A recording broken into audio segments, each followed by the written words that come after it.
Okay, so for our next lesson, it's all about kapag nagkaroon ng bentahan when it comes to your investment in bonds. So ano yung mangyari kapag nagkaroon ng sale? So dito, very important natin malaman is yung kung magkano ba yung current or yung PV or present value ng ating investment in bonds. So very important ulit yung ating amortization table. So yung ano niya kasi, yung sample niya kasi is related dun sa na-discuss natin, dun sa illustrative problem at a discount or acquired through a discount. So, gagawin natin dito, of course, alamin natin magkano ba yung selling price niya. So, yung current selling price niya is at 110. So, meaning, yung 1 million may times pa ng 110, which is 1,100,000. And of course, nagkaroon ka ng transaction ko. So, ililess natin yon. So, kaya minus 10,000. So, kaya yung net sales natin is 1,090,000. So, yung nabenta natin at interest payment date, so January 1. So, saktong January 1. So, yung ating value that time is 982,143. So, kaya yung magiging difference niya, which is pag binaynos natin, magiging difference is 107,857. So, ano yung magiging value nito? So, yan is, of course, gain yan. Kasi, syempre, mas malaki yung kita, mas malaki yung benta mo kaysa doon sa cost niya. So, pero, of course, hindi natin pwedeng, although naiintindihan natin siya kasi logic yung magsasabi nun na, syempre, mataas yung benta ko. So, ito lang yung cost sa libro ko. So, that will be a gain.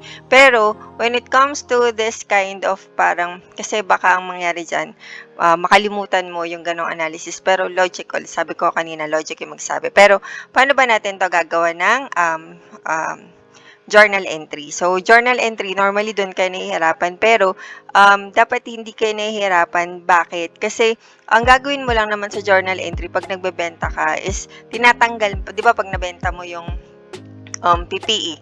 So, yung PPE, since nasa libro mo siya, since binenta mo siya, mawawala siya sa libro mo. So, paano ba mawawala yung PPE sa libro? So, i-credit mo siya. So, ganun din dito. Since asset to, gusto mong tanggalin sa libro mo kasi nabenta mo na. So, ganun din gagawin mo. So, tatanggalin mo siya dun sa iyong book. At paano siya tatanggalin sa book? Through journal entry na kukontrahin yung normal balance niya. So, ano ba yung normal balance natin ng investment in bonds? So, investment in bonds natin, so para matsugi siya sa ating libro ay debit siya. So, i-credit natin siya. Magkano? So, of course, yung kanyang present value. Hindi natin gagamitin, of course, yung 1 million kasi nga hindi niya pa nararating yon. Dahil, di ba, binili siya noong January 1, 2023 na ang value niya pa lang is 982,143. So, yun yung valuation na ilalagay natin sa journal entry. And then, magkano ba yung cash na natanggap natin? So, yung cash na natanggap natin, of course, less na yung transaction ka. So, 1,090,000. So, ngayon, di ba sa isang journal entry, kailangan balance on debit and credit. And ngayon, ang kulang natin is credit. So, doon natin nilalagay yung balancing figure na 107,857. So, dahil yan ay naka-credit, so yan yung gain. Okay? So, pero similar lang din siya doon sa kapag mas mataas yung benta mo, gain yon. Pag mas mababa, loss yon. So, ganun din dito. So, normally, yung gain or loss, siya yung balancing figure. Pag ang balancing figure ay nasa credit, gain yon. Pag ang balancing figure ay nasa debit, loss siya. So, ang tawag dito natin ay gain on sale. Okay? So, pero, pwede ka rin naman magganitong form. Ang problema ko lang sa ganitong form, pag nagkabaligtad tong dalawa na to, so, yun, ang problema, magiging negative or positive. Kasi sanay tayo lagi na negative is loss, positive is gain, which is normally tama siya. But, paano pag nagkabaligtad yung akala mo? Or paano pag nagkabaligtad ka ng formula? So, yung 982,143, napa-minus mo din sa 1,090,000. So, negative na siya. So, kaya mangyari dyan, magiging sagot mo, negative or loss. Pero, ang problem kasi, yung arrangement lang. So, that's why, dapat alam mo, bakit siya gain, bakit siya loss. Hindi nagmamatter yung arrangement ng formula. Kung sino yung subtrahend ba yung tawag doon sa after ng minus. Ang very important dito yung logic mo. So, kaya normally, ang makakatulong sa'yo to determine kung gain or loss talaga siya is a journal entry.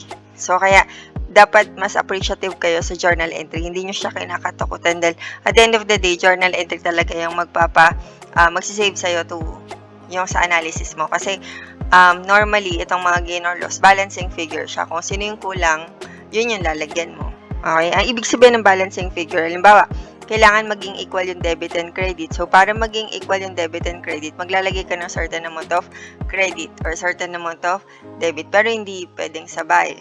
So, certain amount of debit or credit. Kung debit, loss. Kung credit is gain. Okay? So, normally, ganun yung mga sample ng mga problem. So, ngayon, punta naman tayo dun sa ating case 2. So, ang case 2 natin is partial sale on the interest payment date. Okay? So, partial sale on the interest payment date, half of the books at 110. So, what if half of the books lang? Or half of the investment lang? So, ano yung mangyari natin doon? So, ganun pa rin. So, diretso na natin dito sa ating journal entry. Again ha, another case to. So, 1/2 yung nabenta. So, dahil 1/2 yung nabenta, so investment in bonds at AC. So, ganun pa rin. Pero to, hatiin mo na to into 2. So, anong sagot? 491,072. And then, ito, yung ating cash. So, hatiin mo rin siya into 2. So, that will be 110, di ba? 110% times 500,000, that will be 550,000. And then, same yung transaction cost, which is 10. So, kaya yung net sales natin is 540. So, yung matatanggap nating pera for this one is 540,000. So, ngayon, balance ba siya? Siyempre, hindi. So, kulang tayo ng credit. At ang credit na kulang is 48,928. So, dahil nasa credit siya, so ito ay gain. Gain on sale. So, kaya very, madali siya. Kapag na-gets mo na yung journal entry, madali siya. Mas madali siya dun sa ganitong kind of formula-based. Kasi at the end of the day, kailangan mo talaga i-balance on debit and credit. Okay, so sa case 3 natin, sale on interest payment date. Ano pala to? Sale on interest, in between parent, in between payment date. Okay? So, ibig sabihin, nasa siya, gitna. So, what if ganun yung mangyari? So, similarly with the July 1. So, July 1 is, of course, kalahati siya nung taon. Okay? So, game.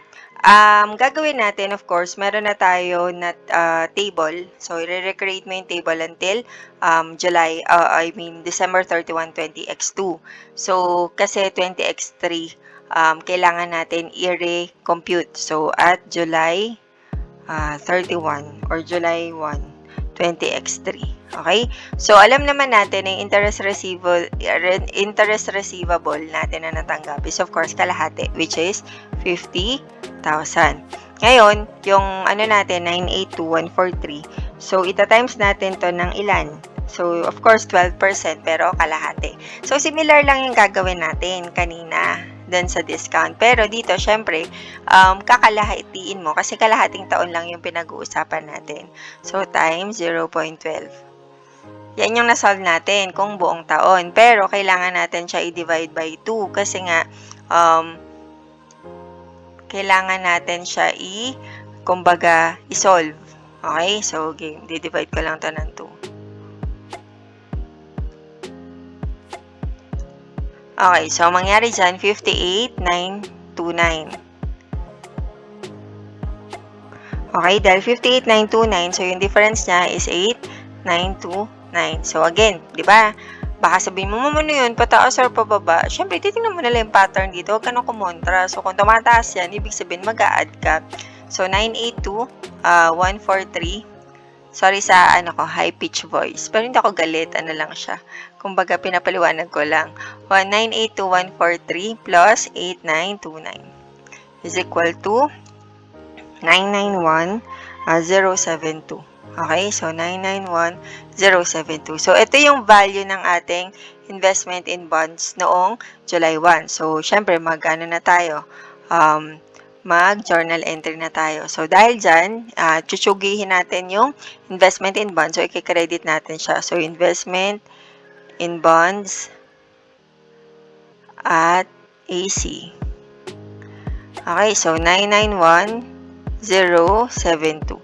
And then, alamin natin kung magkano yung cash na binayad natin. So, at 112 daw. Okay, so next natin, compute natin yung cash. So, paano yung cash? So, of course, meron tayong sales or sales na proceeds natin is yung ano natin, 112 times 1 million, which is 120,000. Okay, so next natin, add naman natin yung, ibawas natin pala yung income. Bakit? Kasi nga, di ba, sabi natin, normally sa selling price, dalawa yan. Isang interest income, yung accrued, at saka yung ating investment in bonds.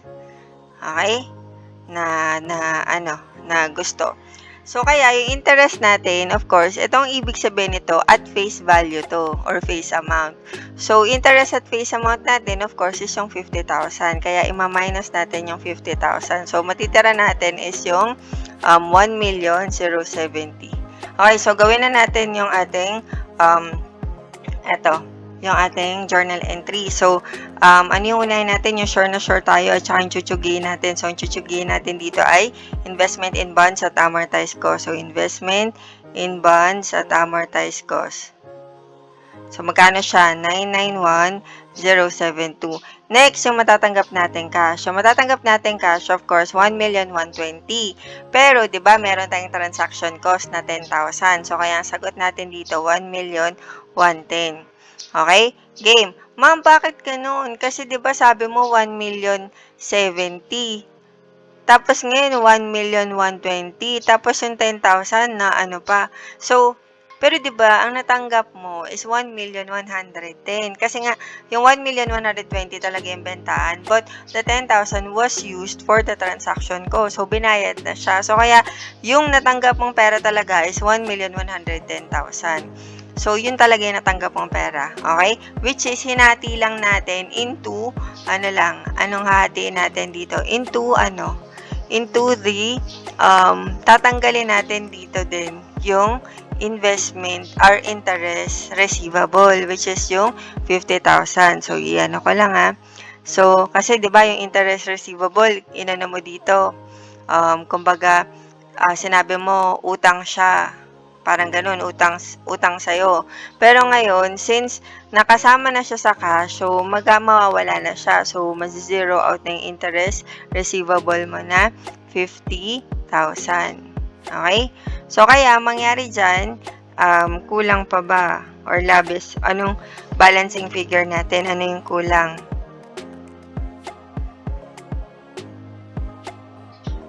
Ano yung kulang dyan? Yung ating gain on sale. Okay? Kasi, tingnan mo, 1,110,000. Tapos, 991,072 plus 50,000. So, ang sagot is just 1,041,072. 1,110 yung nasa debit. So, kulang pa tayo ng credit. So, 1,110, 2,3, minus 104,1072. Ang sagot is 68,928. So, lalagyan mo dito 68,928. So, siya ay gain on sale. Okay? So, yan yung ating isang journal entry. At meron pa tayong isang journal entry. Kasi ito, diba? Gagawa na natin to ng entry. Okay? So, paano siya? Yan muna pala dapat ang ginawa natin. Okay? So, paano to i-journal entry before tayo pumunta doon? So, 'di ba? Same lang katulad, 'di ba? IR 50,000 tapos interest income 58,929 tapos investment in bonds 8,929. Okay, so yan yung ating journal entry para dito. Tapos, saka mag-proceed dun sa mismong bentahan. So, yan lang yung sa ating paano kapag may bentahan in the middle of the payment date. Okay? So, again, practice lang kasi medyo mahirap siya i-absorb ngayon. Pero, balikan nyo lang data, resolve nyo yung data, mag-solve kayo ng ibang problem para mas maging confident sa mga ganitong kind of problem. Okay? Ang next topic natin is yung yung purchase price on bonds. Ano lang siya, yung na-discuss ko kanina. Hindi ko lang alam kung anong problem. Pero yun yung parang dalawa yung gagawin mong PV value. So, ay PV, present value. Yun yung annuity for the interest at saka yung PV of 1 for the principal. So, yun din yun. Okay, nahuli lang siya ng discussion pero yun yung dito, yun yung nasa book na last topic. Ang next natin is yung serial bonds na. Okay? So, again, pakiaral nito. Pag hindi pa kayo sanay dito, huwag muna kayo pumunta sa serial bonds. Kasi yung serial bonds is, pareho lang naman siya ng concept, but medyo mas complicated siya kasi yung payment ng principal is, nangyayari siya every year. Dito kasi yung principal nasa end of the of the maturity. Tapos yung parang nangyari lang yung iyong interest, yun yung nag-annual. Pero dito yung annuity, pati principal, meron siyang payment every year. So, medyo mas mahirap siya. Pero kung alam mo yung concept nitong nung una nating na-discuss na concept on amortization table, magigets mo kung bakit ganun yung computation ng amortization table for serial bonds. Okay? Again, good day and good luck.